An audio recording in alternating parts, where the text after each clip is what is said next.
Class 7th और 8th हम chapter 8 में कारक पढ़ रहे थे, जिसमें हमने यहाँ तक पढ़ लिया था। अब हम कर्म कारक पढ़ेंगे। इसके ऊपर तक कर्ता कारक तक हमने पढ़ लिया था। इसमें देखना एक ये था आपका विशेष में यहाँ पे इन्होंने दिया है कि क्रिया सकर्मक तथा भूतकाल की होने पर कर्ता के साथ ने परसर का प्रयोग होता है। ठीक है, जैसे यहाँ पे आप देख रहे हो, ये रहा एग्जाम्पल, गरिमा ने मधुर गीत गाया। ठीक है, तो यहाँ पे इन्होंने बताया कि क्रिया सकर्मक तथा भूतकाल होने पर कर्ता के साथ ने परसर का प्रयोग होता है। अगर क्रिया जो होती है वो भूतकाल की होती है और इसके बाद फिर सकर्मक क्रिया होती है। सकर्मक का मतलब जिसमें कर्म आता है, तो क्या होता है कि कर्ता के तुरंत बाद ने का प्रयोग होता है। और अगर ऐसा नहीं होता है तो फिर ने नहीं आता। जैसे यहाँ पे आप देख रहे हो, नीरा बाजार जा रही है। ठीक है, ये इसमें किस में है? वर्तमान काल में। तो यहाँ पे क्या हुआ? कर्ता के तुरंत बाद ने का प्रयोग नहीं हुआ है। ठीक है, तो यही चीज़ यहाँ पे इन्होंने समझाया। और दूसरा पॉइंट यहाँ पे इन्होंने दिया था, कभी कभी कर्ता के साथ से अथवा द्वारा का भी प्रयोग देखने को मिलता है। यह तभी होता है जब कर्ता किसी काम को करने में असमर्थ होता है तथा वाक्य कर्मवाच्य का और क्रिया सकर्मक होती है। ठीक है, तो यहाँ पे इन्होंने बताया कि ऐसा तब होता है जब कर्ता, जैसे ये वाला एग्जाम्पल देखो, घर का सारा काम सीमा द्वारा किया गया। ऐसा कब होता है? इन्होंने बताया कि ये तब होता है जब वाक्य कर्मवाच्य तथा क्रिया सकर्मक होती है। कर्मवाच्य मतलब उसमें कर्म होता है, और जब कर्म आएगा तो जाहिर सी बात है जो क्रिया होगी वो सकर्मक होगी। सकर्मक क्रिया क्या होती है? जिसमें कर्म होता है। जिसमें कर्म होता है वो सकर्मक क्रिया होती है, जिसमें कर्म नहीं होता है वो अकर्मक क्रिया होती है। तो वही इन्होंने बताया कि जब कर्मवाच्य का वाक्य होता है अर्थात उसमें कर्म रहता है, और तो ऐसी कंडीशन में क्या होता है कि कर्ता के बाद के द्वारा या फिर से द्वारा का प्रयोग होता है। ठीक है, ये चीज़ था। इसके बाद अब हम कर्म कारक पढ़ेंगे। कर्म कारक यहाँ पे एग्जाम्पल दिया गया है, अध्यापिका छात्रों को पढ़ा रही है। दूसरा है पिताजी मैच देख रहे हैं। अब हम इसके डिटेल में पढ़ेंगे कि इसमें क्या दिया है। उपर्युक्त दोनों वाक्यों में दो अलग अलग बातें हैं। पहले वाक्य में को परसर का प्रयोग हुआ है, परंतु दूसरे वाक्य में किसी भी परसर का प्रयोग नहीं हुआ है। लेकिन दोनों वाक्यों में एक समानता है कि दोनों ही वाक्य किसको तथा क्या प्रश्न का उत्तर दे रहे हैं। अर्थात ज्ञात होता है कि कर्ता की क्रिया का फल किसी अन्य पर पड़ रहा है। ठीक है, यहाँ पे ये बता रहे हैं कि आपका कर्मवाच्य है। ठीक है, एग्जाम्पल में इन्होंने पढ़ा, देखा इन्होंने कि अध्यापिका छात्रों को पढ़ा रही है, पिताजी मैच देख रहे हैं। अब यहाँ पे इन्होंने बताया कि दोनों वाक्यों में, इसमें इन्होंने बताया कि पहले वाक्य में को परसर का प्रयोग हुआ है, परंतु दूसरे में किसी भी परसर का प्रयोग नहीं हुआ, अर्थात कोई भी कारक चिन्ह नहीं लगा। जैसे यहाँ पे आप देख रहे हो, यहाँ पे आप देखोगे छात्रों को, ठीक है, को जो है आपका क्या है? कारक चिन्ह है, लेकिन इसमें कोई भी आपका कारक चिन्ह नहीं आया है। तो वही बता रहे हैं कि ये दो वाक्य हैं, दोनों अलग अलग हैं। एक में को परसर्ग है और एक में कोई भी परसर्ग का प्रयोग नहीं हुआ है।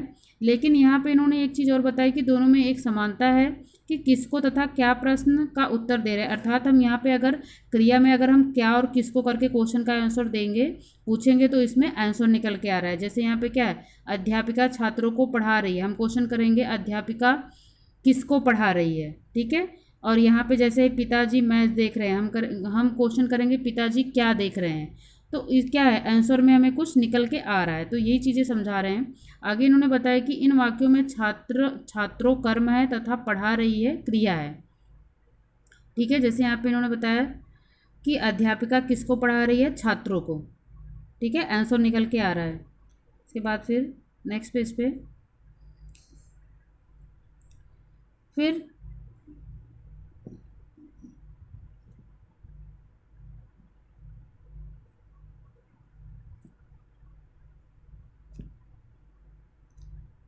आगे इसी प्रकार दूसरे वाक्य में क्या प्रश्न का उत्तर मिल रहा है। जैसे पिताजी क्या देख रहे हैं? तो मैच देख रहे हैं। यहाँ पे इन्होंने ये समझाने की कोशिश की है कि वाक्य में क्रिया का फल जिस पे सबसे अधिक पड़ता है वही क्या कहलाता है, आपका कर्म कहलाता है। ठीक है, क्रिया का फल जिस पे सबसे अधिक पड़ता है वो कर्म कहलाता है। जैसे यहाँ पे है, शब्द के जिस रूप पर क्रिया का फल पड़े उसे ही हम कर्म कहते हैं।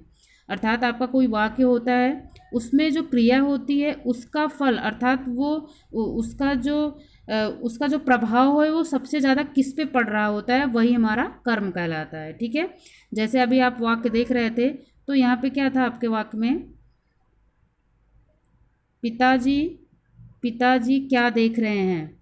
ठीक है, जैसे हमारा जो क्रिया है, पिताजी मैच देख रहे हैं, जैसे आपका जो वाक्य था, तो यहाँ पे मैच और देखना ये दोनों आपस में रिलेट हो रहे थे। पिताजी से यहाँ पे कोई मतलब नहीं था, यहाँ पे पहले मैच जो क्रिया का जो पूरा प्रभाव था किस पे पड़ रहा था, मैच पे, अर्थात उसकी जो भी उसकी कर्म था, कर्म इसमें क्या है आपका मैच है, और क्रिया क्या है देखना।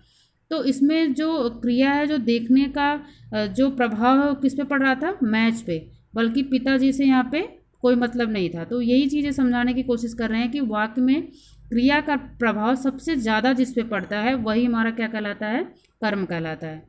ठीक है, अब हम आगे देखेंगे। अब इन्होंने बताया कि कर्म कारक का परसर्ग जो होता है वो को होता है, अर्थात वाक्य में अगर को लगा हुआ है कारक चिन्ह तो हम क्या समझेंगे कि इसमें कर्मवाच्य है। ठीक है, ये इसका कारक चिन्ह है। इसके बाद फिर कर्म की पहचान के लिए क्रिया के साथ क्या तथा किसको लगाकर प्रश्न करने पर जो उत्तर आता है वही हमारा क्या होता है, कर्म होता है।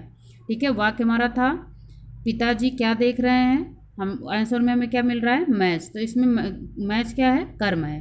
ठीक है, कोई भी वाक्य उसमें क्या और किसको करके आंसर करेंगे, उसमें उत्तर जो अगर उत्तर निकल के आ रहा है तो इसके बाद इसका मतलब है कि इसमें कर्मवाच्य है। अगर उत्तर निकल के नहीं आ रहा है तो इसका मतलब है इसमें कर्मवाच्य नहीं है, अर्थात कर्म कारक नहीं है। ठीक है, इसके बाद फिर नेक्स्ट है आपका तीसरा करण कारक। करण कारक में इन्होंने एग्जाम्पल दिया, वत्सला बस से घर आती है। दूसरा है आपका अध्यापिका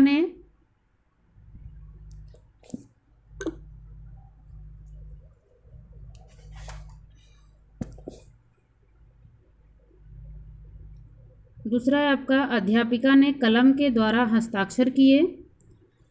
इसके बाद फिर डिटेल में पढ़ेंगे हम। उपर्युक्त वाक्यों में प्रत्येक क्रिया किसी न किसी साधन से हो रही है, जैसे घर आने की क्रिया बस से तथा लिखने की क्रिया कलम से। अतः इन वाक्यों में बस तथा कलम करण कारक हैं। इन सबके साथ से तथा के द्वारा प्रयोग किया गया है। ठीक है, यहाँ पे एग्जाम्पल इन्होंने बताया। इसके बाद फिर हम देखेंगे कि यहाँ पे डेफिनेशन क्या है। डेफिनेशन है, कर्ता जिस साधन या माध्यम से काम करता है उस साधन या माध्यम को करण कारक कहते हैं। अर्थात यहाँ पे इन्होंने ये चीज़ बताया है कि हमारा वाक्य होता है उसमें जो कर्ता होता है वो किसके द्वारा कोई काम करता है, था किस साधन से अपने कार्य को पूरा करता है, वही हमारा क्या कहलाता है, करण कारक कहलाता है। ठीक है, जैसे यहाँ पे पहला वाक्य जो था आपका,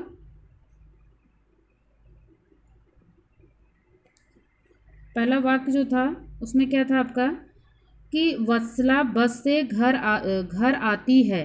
ठीक है, तो वत्सला जो है वो अपने घर आने का काम किससे कंप्लीट कर रही है, बस से। ठीक है, तो ये क्या है, हमारा करण कारक है। अध्यापिका ने कलम के द्वारा हस्ताक्षर किए। हस्ताक्षर करने का काम अध्यापिका किससे कर रही है, कलम के द्वारा कर रही है, तो कलम क्या हो गया, हमारा करण कारक हो गया। ठीक है, अब यहाँ पे इन्होंने बताया कर्ता जिस साधन या माध्यम से कार्य करता है उस माध्यम या साधन को करण कारक कहते हैं। ठीक है, कलम और बस इसमें क्या हो गया, करण कारक हो गया। इसके बाद इसकी डिटेल में पढ़ेंगे। करण कारक के परसर्ग से के द्वारा तथा के साथ होते हैं, अर्थात इसका जो कारक चिन्ह होता है वो क्या होता है, से होता है, के द्वारा होता है, और इसके बाद फिर क्या होता है, के साथ होता है। अर्थात किसी भी वाक्य में अर्थात अगर के लगा हो, के द्वारा या फिर से या फिर के साथ, तो हम क्या समझेंगे कि इसमें करण कारक है। यदि कुछ वाक्यों में इन परसर्गों का प्रयोग न हुआ हो, इन परसर्गों का प्रयोग न हो तो क्रिया के साथ किससे किसके साथ किसके द्वारा लगाकर प्रश्न किए जाते हैं। जो शब्द इन प्रश्नों के उत्तर में आता है वही आपका क्या कहलाता है, करण कारक कहलाता है। इनके कहने का मतलब ये था कि मान लो अगर वाक्य में से, के द्वारा या के साथ ऐसा कोई कारक चिन्ह न लगा हो तो ऐसी अवस्था में फिर हम क्या करते हैं, किससे, किसके साथ या किसके द्वारा, अर्थात इनके द्वारा हम क्वेश्चन करते हैं, तो हमें आंसर में जो निकल के आता है वही क्या कहलाता है, हमारा करण कारक। जैसे यहाँ पे है आपका पहला एग्जाम्पल, यहाँ पे है हेमंत ने राष्ट्रपति के हाथों पुरस्कार पाया। ठीक है, तो यहाँ पे क्या है आपका, के लिखा हुआ है, हेमंत ने, ये तो आपका कर्ता कारक हो गया। इसके बाद फिर राष्ट्रपति के हाथों, यहाँ पे के द्वारा नहीं है, न के साथ है न से है, बल्कि के लिखा हुआ है। ठीक है, इसके बाद फिर हम यहाँ पे आंसर करेंगे। मान लो इसमें कन्फ्यूजन होती है कि इसमें करण कारक है या नहीं है, फिर हम क्या करेंगे, इसमें क्वेश्चन करेंगे, हेमंत ने किसके द्वारा पुरस्कार पाया, तो यहाँ पे क्या आ गया, राष्ट्रपति, तो राष्ट्रपति क्या होगा इसमें, करण कारक। फिर है बच्चे दादाजी के साथ खेल रहे हैं। अब इसके बाद फिर हम इसमें क्वेश्चन करेंगे, बच्चे किसके साथ खेल रहे हैं, तो किसके साथ खेल रहे हैं, दादाजी के साथ, तो दादाजी क्या होगा इसमें, करण कारक। ठीक है, तो यहाँ पे यही था, करण कारक आपको वो होता है कि कर्ता जिस साधन या माध्यम से अपने काम को पूरा करता है वही क्या कहलाता है, करण कारक कहलाता है। ठीक है, जो भी साधन जिसके माध्यम से वो अपने काम को पूरा करेगा वही करण कारक कहलाएगा। ठीक है, तो हमने 3 पढ़ लिया, कर्ता कारक, कर्म कारक और करण कारक। ठीक है, इसके आगे का हम अगले वीडियो में पढ़ेंगे। आज के लिए इतना ही, धन्यवाद।